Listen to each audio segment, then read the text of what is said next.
সবকিছু ঠিকঠাকই ছিল। শুরুটা হয়েছিল স্বপ্নের মতোই। ফুটবল ইতিহাসের প্রথম কোন প্লেয়ার হিসেবে ইউরোপের বাইরে থেকে ব্যালন ডিওরের সেরা 10-এ জায়গা করে নিয়েছিলেন নেইমার জুনিয়র। এরপর তাকে নিয়ে শুরু হয় ইউরোপের জায়ান্ট ক্লাবদের মধ্যে কারাকারি। নিজের পছন্দ অনুযায়ী বেছে নেন বার্সেলোনাকে। অনেকেই বলেছিলেন এত কম বয়সে নেইমার ইউরোপে গিয়ে ভালো করতে পারবেন না, কিন্তু বল পায়ে অলৌকিক সব কাজ করে বেড়ানো নেইমারকে থামানোর সাধ্য কার?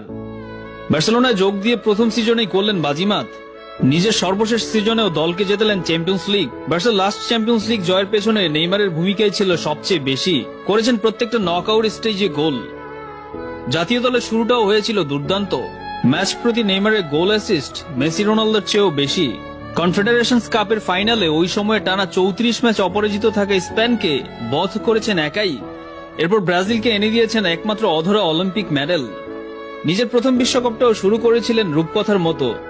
অভিষেক বিশ্বকাপে 4 গোল করার পর ইনজুরির সেই হৃদয় বিদারক ঘটনা ব্রাজিল ফ্যানদের হয়তো এখনো কাঁদায়। সর্বশেষ বিশ্বকাপে ক্রোয়েশিয়ার বিপক্ষে একাই ম্যাচ বের করার পর ব্রাজিল যেভাবে হারলো, এরপর নেইমারকে আসলে দুর্ভাগা ছাড়া আর কিছুই বলার নেই।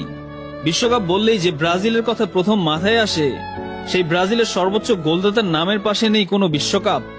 ব্যক্তিগত সর্বোচ্চ পুরস্কার ব্যালন ডিওরও নেই। শুধু নেই তারপরও কেন মেসি রোনালদোর পর নেইমারের নাম উচ্চারণ হয়, এই প্রশ্নের উত্তর ফুটবল প্রেমীদের অজানা নয়।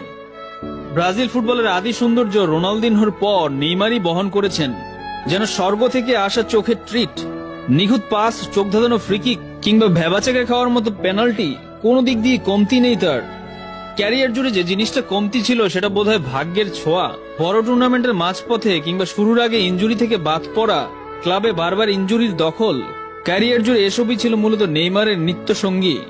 কিছু কিছু মানুষ থাকেন যাদের সবকিছু পাওয়া উচিত, সবকিছুই যারা ডিজার্ভ করেন, কিন্তু দিন শেষে কোনো না কোনো কারণে পাওয়া হয় না। নেইমার তাদেরই একজন।